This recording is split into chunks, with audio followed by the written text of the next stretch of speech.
This is the Garrett Wade Universal Vise. It is as big and beefy as you'd expect any top quality vise to be. But it's got a few special features I want to show you. First of all is the jaws pivot, which means you can clamp any shaped work in it, not just parallel-sided work. They'll pivot in whatever direction, independent of what each side is doing. While they're pivoting, you can actually pivot them all the way around and make them function as a spreader.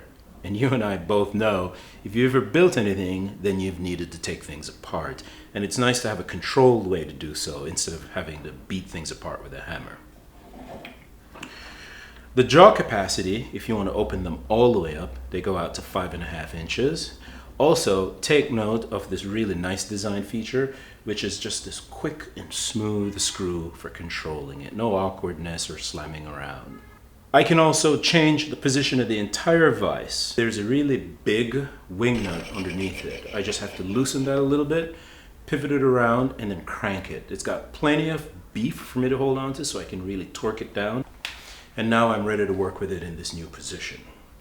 By the way, you'll notice that I don't have this vise mounted permanently into my bench top. I rarely mount vises into my bench top. I much prefer, as I have done in this case, to mount the vise in a 2x6, and that gives me the flexibility to use it here, or sometimes I clamp it onto the top of the bench, and when I'm not using it at all, I can pick it up and stick it underneath my workbench to store it.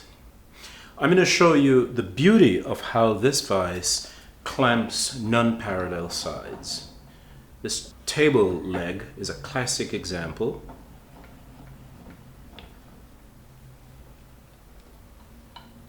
And there, it's done, ready for me to get to work on it. The jaws are both wood, and each cheek has just a 3/16 inch thick rubber face on it, and they're held in place by 4 simple screws. So if the jaws become damaged, or if you want to replace them with a more customized holder for whatever you're working on, it's just a simple matter of unscrewing them and installing whatever it is that works best for you. This is a great tool. It's one of my favorites, not just because of the flexibility of the non-parallel jaws, but also simply because I can grab the entire thing when I'm done and stick it underneath my workbench and then pull it out just as easily when it's time for me to use it again. It's a great vise.